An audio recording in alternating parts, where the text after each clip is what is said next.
Pakistan doctor علامہ محمد اقبال اپنے حسن پرستانہ مزاج کی وجہ سے کئی مرتبہ ملکی اور غیر ملکی خواتین کے عشق میں مبتلا ہوئے، لیکن انہیں سب سے سنجیدہ عشق ایک جرمن خاتون ایما سے ہوا، جس سے وہ شادی بھی کرنا چاہتے تھے لیکن ایسا نہ ہو پایا۔ اقبال اپنے انگلستان قیام کے دوران جہاں عطیہ فیضی کی صحبت سے فیضیاب ہوئے، وہیں جرمنی میں قیام کے دوران اپنی جرمن زبان کی ٹیوٹر ایما کے حسن و جمال اور ذہانت پر فریفتہ ہو گئے، لیکن دونوں اپنے بڑے بھائیوں کی وجہ سے ایک نہ ہو سکے جنہوں نے ولن کا کردار ادا کیا۔ اگرچہ نیلی آنکھوں والی جرمن حسینہ ایما سے اقبال کے تعلق کی بیل منڈے نہ چڑھ سکی، تاہم ایما ویگنوس نے اقبال کی میوز بن کر ان کی شاعری میں وہ کسک اور درد مندی پیدا کر دی جس سے اقبال کی شاعری عبارت ہے۔ اقبال کے کلام میں کئی نظمیں ایسی ہیں جو اس دور کی یادگار ہیں۔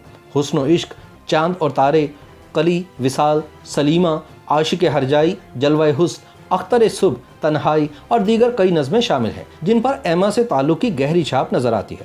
اقبال اور ایما کا ملاپ نہیں ہو سکا، لیکن اردو دنیا کو پھر بھی ایما کا شکر گزار ہونا چاہیے کہ ان کی بدولت اردو کو چند لازوال رومانوی نظمیں مل گئے۔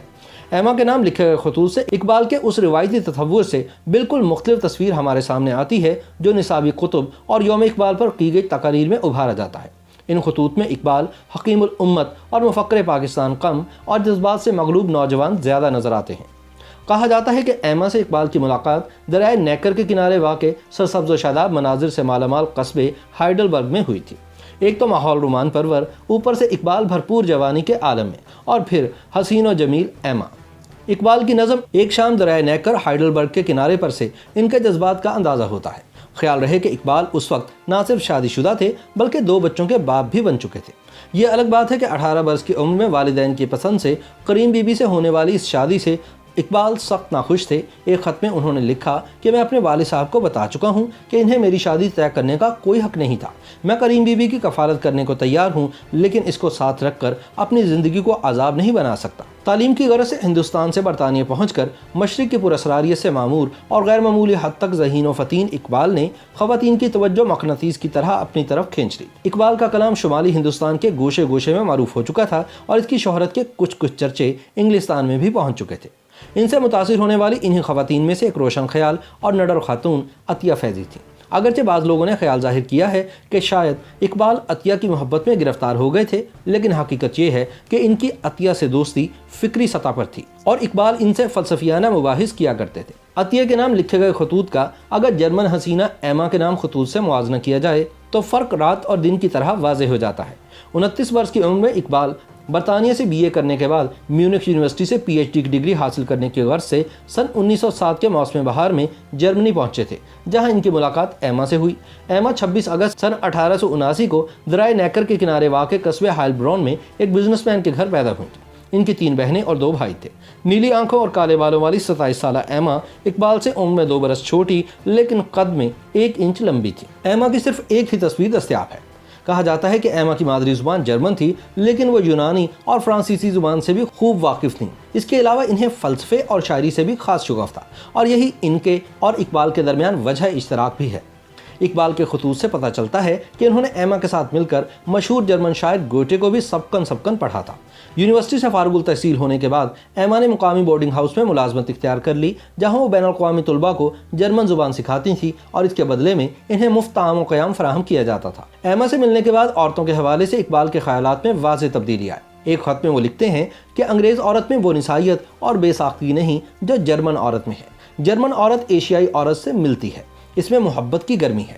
انگریز عورت میں یہ گرمی نہیں۔ انگریز عورت گھریلو زندگی اور اس کی بندشوں کی اس طرح شائدہ نہیں جس طرح جرمن عورت ہے۔ لندن میں اقبال کی دوست بننے والی عطیہ فیضی نے اپنی کتاب میں لکھا کہ اقبال جرمنی میں قیام کے دوران یہاں جرمن زبان سیکھنے کے علاوہ رقص، موسیقی، کشتی رانی اور ہائکنگ کے درس بھی لے رہے تھے۔ اپنی تصنیف میں عطیہ نے ایک دلچسپ واقعے کا ذکر بھی کیا جس سے ظاہر ہوتا ہے کہ محبت کا یہ معاملہ یک طرفہ نہیں تھا، بلکہ ایما بھی اقبال کو ٹوٹ کر چاہتی تھی۔ ایک بار ایما اوپیرا گا رہی تھی تو اقبال نے ساتھ گانے کی کوشش کی، لیکن چوک گئے اور سخت شرمسار ہوئے۔ شاید ایما کو بھی اس کا احساس ہوا اور اسی رات انہوں نے عطیہ سے درخواست کی کہ وہ انہیں کوئی ہندوستانی گیت سکھا دیں۔ اگلے دن جب سبھی دریائے نیکر کے کنارے پکنک کے لیے نکلے تو اچانک ایما نے اردو زبان میں گانا گجرا بیچن والی نادان ترنم کے ساتھ گانا شروع کر دیا۔ جرمن حسینہ ایما کی زبان سے یہ گیت سن کر اقبال پر جو اثر ہوا ہوگا اس کا اندازہ لگانا مشکل نہیں۔ عطیہ کے مطابق ایک دن ایما دوسری لڑکیوں کے ساتھ مل کر ورزش کر رہی تھی اور اقبال ٹکٹکی باندھ کر انہیں تکے جا رہے تھے۔ عطیہ نے ٹوکا تو وہ کہنے لگے کہ میں فلکیات دان بن گیا ہوں، ستاروں کے جھرمٹ کا مشاہدہ کر رہا ہوں۔ بعض ماہرین اقبالیات کے مطابق معاملہ صرف زبانی کلامی نہیں رہا تھا اور اقبال ایما سے شادی کرنا چاہتے تھے۔ خود ایما کے کزن کی بیٹی ہلاکر شوف نے سعید اختر دورانی کو بتایا تھا کہ ایما سن 1908 کے لگ بھگ ہندوستان جانا چاہتی تھی، لیکن ان کے بڑے بھائی اور خاندان کے سربراہ کارل نے انہیں دور دراز ملک میں تنہا جانے سے منع کر دیا تھا۔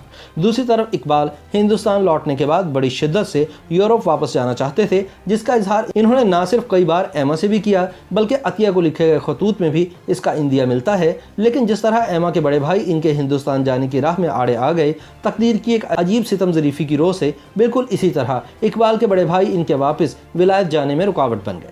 9 اپریل سن 1909 کو علامہ اقبال لکھتے ہیں کہ میں کوئی ملازمت کرنا ہی نہیں چاہتا، میرا منشا تو یہ ہے کہ جتنا جلد ممکن ہو اس ملک سے بھاگ جاؤں۔ سبب آپ کو معلوم ہے، میرے اوپر اپنے بڑے بھائی کا اخلاقی قرض ہے جو مجھے روکے ہوئے ہے۔ اخلاقی قرض یہ تھا کہ اقبال کی تعلیم کے اخراجات ان کے بھائی نے ادا کیے تھے اور وہ یورپ سے آنے کے بعد انہیں یہ رقم لوٹانا چاہتے تھے۔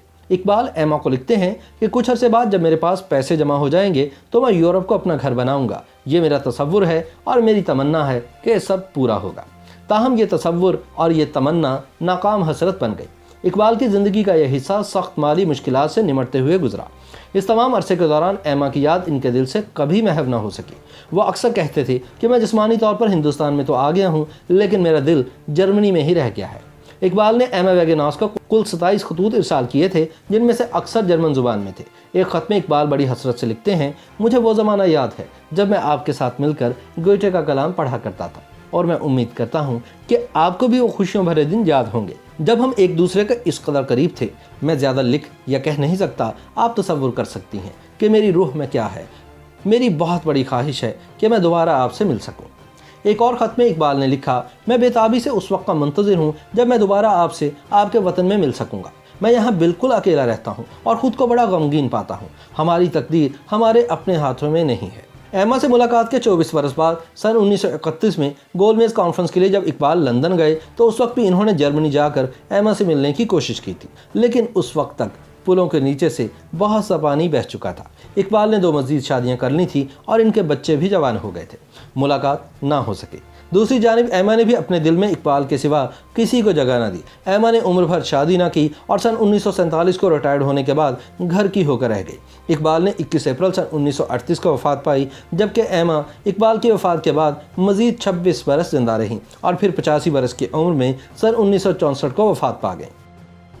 YouTube پر گوگلی نیوز دیکھنے کے لیے youtube.com کی سرچ بار میں googly news T V type کریں۔ گوگلی نیوز کے پیج پر سرخ رنگ کے سبسکرپشن والے بٹن پر کلک کرنا نہ بھولیے۔ YouTube پیج پر اپلوڈ ہونے والی ویڈیوز سے باخبر رہنے کے لیے بیل آئیکن پر کلک کیجیے۔ آپ کو ہر نئی ویڈیو کے بارے میں نوٹیفیکیشن موصول ہو جائے گا۔